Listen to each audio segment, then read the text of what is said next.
So now moving along to the most important topic of the show, Jimmy, right here. Our guys, the That's right. Dallas Mavericks, went into game 6 in LA and said, I don't care if you have James Harden or Russell Westbrook or who else of the 2007 NBA All-Star team. It doesn't Wow. matter. We have Luka and we have Kyrie, and we're going to dominate and we're going to win this game. And that's exactly what they did. Now, this is a bold question, Jimmy, but do the Mavs have the best 1-2 punch remaining in the playoffs with Luka and Kyrie Irving? I got you, bro. Ooh. Yes. By Yes. far. I don't believe that there's any other duo that's more prolific in scoring than those two.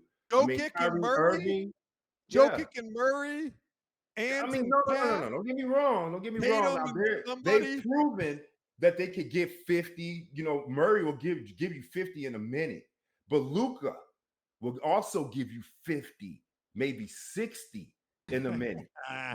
And Kyrie gives you that. Not only does he score, like for instance, the other night, I think he had 3 points at halftime, maybe 5 points, and he ended up with 30, leading the team.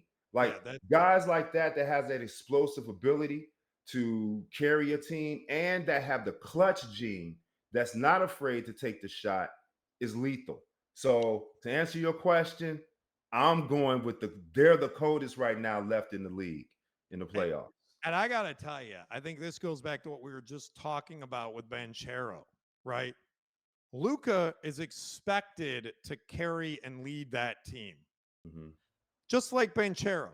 The Mhm. difference is when Luca's like, all right, gets a little tired, or there has to be another guy to Another step guy. up. Boom, Right. 30 points in the third and fourth quarter for Kyrie Irving, and Luca Right. just kind of stands there and does his normal thing, and then Kyrie takes over. Like, it is really, really hard when you got two guys that can go like that the whole game. And I thought the Clippers had that, but when Kawhi Leonard went out, they just didn't. Maybe in 2007 they had it with those guys, but Mhm. those guys weren't on the same team in 2007. I got one other thing for you, Jimmy, that I got to say that was impressive. Yes. Kyrie Irving in game 7, or sorry, Kyrie Irving, when clinching a series in his career, is 13-0. Yeah. That's what I said. He has the clutch gene. And I didn't know that. I had no idea that he was 13-0. I just know from what I see that he makes the shot and or takes the shot and makes the shot. Like he's not afraid to step up in that moment. I don't recall him rarely missing, and thanks for giving me that stat because obviously he doesn't.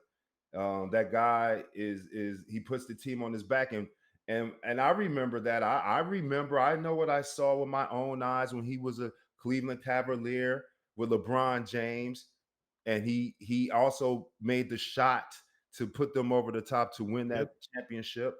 I remember that, Kyrie. Jimmy, I did not like this trade when it happened last year.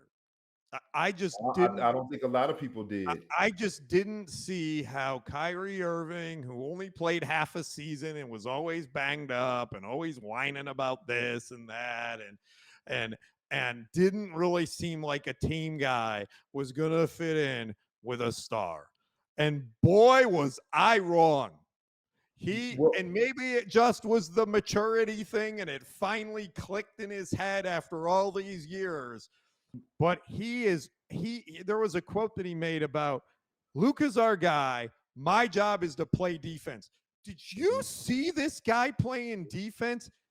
This this looked like a young guy running around playing like a dog. He was on him tight. In the NBA, when you're Kyrie Irving, you're taking plays off, you're resting, you're kind of playing this shadow D around the guy like you're at a slow dance with him, right? No, that's what the real Kyrie was greats a do. dog in No, that's game what the real 6. greats do. Kawhi Leonard played both sides of the ball.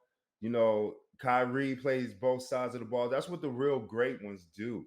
They play both sides. They're not just one dimensional. So the opportunity that Kyrie got coming here, I think it was, a lot of skepticism when he first came. But me personally, I felt like that's exactly what Luca needed. I remember talking to, my friends and people just in the area about the trade when it happened, and everybody kind of had the same concern, like, how is this going to work? But from my experience, guys like Kyrie who are selfless, that's the reason why he was so successful with LeBron. I think he just got tired of playing in the shadow and taking the blame Yeah. and from all the losses and not getting the glory. I think that just weighed on him, and that's why he cut out of Cleveland. But And this environment seems to be that's like home. They and you can I tell they think look you like they're gotta, having fun. They're smiling while they're winning. They're high fiving. The energy is just bouncing off the walls when you go, down to American Airlines Arena and watch them play. So it's amazing what they're doing. I got you. I mean, I really like to watch in the playoffs the swagger of the teams. When you get to this point, you can really just see on the court who's got it. Mhm. I think the Mavs have got it. Yeah, And I think Kyrie, to your point, and we'll move on to the next topic here in a minute, is Kyrie, um, it's maturation. Life is a journey. correct. He learned a lot in LeBron, and then he wanted to be Yes. the guy. Hmm. And so he went to a couple places and tried to be the guy. And maybe now he got to the Mavs and then he realized, wait a minute, I know how to do this. I did this at the beginning of my career. I can Correct. be a stud defender. I can score when I needed. And he's the guy now. I mean, he's the real reason they're successful. Luka's great and he's the team, but Kyrie